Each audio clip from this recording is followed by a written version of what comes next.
హైదరాబాద్లో దీపావళి వేడుకల్లో పటాకులు కాల్చి గాయాల పాలైన వారు ఆసుపత్రులకు క్యూ కడుతున్నారు. 3 రోజుల్లో సరోజిని హాస్పిటల్లో 54 మందికి చికిత్స అందించామన్నారు సూపరింటెండెంట్ మోదిని. ఇందులో 39 మంది పెద్దలు, 15 మంది పిల్లలు ఉన్నారని తెలిపారు. 23 మందికి కంటి చూపు మీద ప్రభావం పడిందన్నారు. 4గురికి సీరియస్ ఇంజురీస్ కావడంతో అడ్మిట్ అయ్యారని చెప్పారు. మిగిలిన వారు ట్రీట్మెంట్ తీసుకుని వెళ్లిపోయారంటున్న సరోజిని హాస్పిటల్ సూపరింటెండెంట్ మోదినితో Srisailam face to face. Sarojini Devi కంటి హాస్పిటల్కి ఈ దీపావళి సందర్భంగా గాయపడిన బాధితులు క్యూ కడుతున్నారు. 3 రోజులుగా బాధితులందరూ ఈ హాస్పిటల్కి వచ్చి ట్రీట్మెంట్ తీసుకుంటున్నారు. ప్రజెంట్ కొంతమందికి సీరియస్గా ఉన్నట్టు తెలుస్తుంది. అయితే ఎంతమంది ఈ 3 రోజుల్లో హాస్పిటల్కి వచ్చారు, ఎంతమంది కండిషన్ ఎట్లా ఉంది, ఒకసారి సూపరింటెండెంట్ మోదిని గారు ఉన్నారు, ఆమెను అడిగి డీటెయిల్స్ తెలుసుకుందాం. అసలు ఈ క్రాకర్స్ ఎవ్రీ ఇయర్ మీకు ఇది రొటీన్ అయి ఉండొచ్చు, బట్ చాలామందికి అదొక లైఫ్ మ్యాటర్గా మారిపోయింది. కంటి చూపు పోవడం అనేది చాలా ఇబ్బందికరం కూడా. సో ఇప్పుడు అట్లాంటి కండిషన్ ఎవరికి ఉందండి? ప్రస్తుతం మా దగ్గర 4 అడ్మిటెడ్ ఉన్నారు. యాక్చువల్గా 54 మెంబర్స్ ఈ 3 రోజుల్లో టోటల్గా 54 మంది వచ్చారు. అందులో పిల్లలు 15 మంది, అడల్ట్స్ ఏమో 39 మెంబర్స్. ఈ 54లో 23 మందికి కొద్దిగా సీరియస్గా గాయాలు తగిలినాయి, చూపు మీద ప్రభావం చూపించేవి. ఆ 23లో కూడా 4 అడ్మిషన్ అవసరం పడింది, 4కే సర్జరీ అవసరం పడుతుంది. ఆ 4లో 2 పిల్లలు ఉన్నారు, 2 అడల్ట్స్ ఉన్నారు. సో ఇద్దరు కండిషన్ కొద్దిగా కంటి కండిషన్ అంత బాగా లేదు, కొంచెం సీరియస్ ఇంజురీస్ అయినాయి. మా డాక్టర్ టీమ్స్, అనస్థీషియా టీమ్స్ అందరూ కలిసి ఇప్పుడు సర్జరీకి తీసుకెళ్తున్నారు వాళ్ళను. సో మా ప్రయత్నాలు పూర్తిగా 110% ఉంటాయి. After that we do not know, మేము ట్రై చేస్తాము. ఇద్దరికి కొద్దిగా సీరియస్గా గాయాలు తగిలినాయి. ఎక్కడెక్కడి నుంచి వస్తారండి మనకు రెగ్యులర్గా? ఇప్పుడు ఎక్కడి నుంచి వచ్చారు? వేరే రాష్ట్రాల నుంచి వస్తాడని తెలిసింది.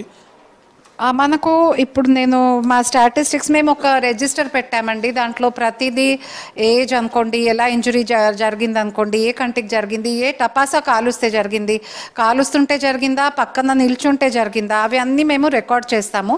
సో దట్ నెక్స్ట్ ఇయర్ అయినా పబ్లిక్కి హెచ్చరిక ఇవ్వడానికి మాకు కొంచెము కేర్ఫుల్గా ఉంటుంది. ఇక్కడ నేను మా రిజిస్టర్ చూస్తుంటే అండి, most of them are from Hyderabad. కొన్ని డిస్ట్రిక్ట్స్ నుంచి కూడా రెఫర్ అయిన కేసెస్ ఉన్నాయండి. పర్గి, మన ఎక్కడ అంటున్నారు, నిజామాబాద్ నుంచి, మేడ్చల్ నుంచి, అంటే పక్క ఏరియాస్ అనుకోండి. Most of them are from the city.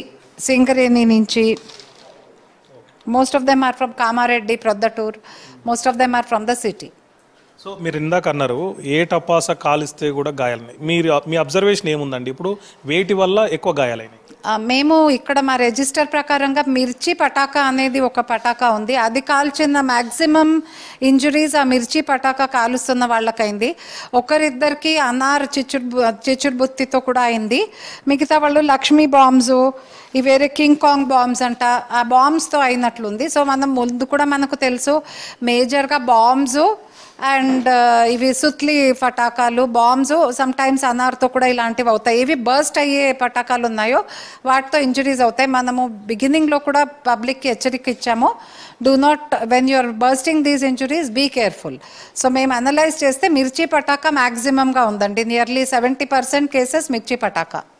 Year by year observation చేస్తే పెరుగుతున్నాయండి, తగ్గుతున్నాయి? లాస్ట్ ఇయర్తో కంపేర్ చేసినప్పుడు కేసుల లాస్ట్ ఇయర్తో కంపేర్ చేస్తే ఆల్మోస్ట్ సేమ్ నెంబర్ ఉందండి. దాని బిఫోర్ ఇయర్ మాత్రము డబుల్ ఉండినాయి, ఆల్మోస్ట్ మోర్ దెన్ 100 పైన ఉండినాయి. ఇప్పుడు మనకు 54 ఉన్నాయి.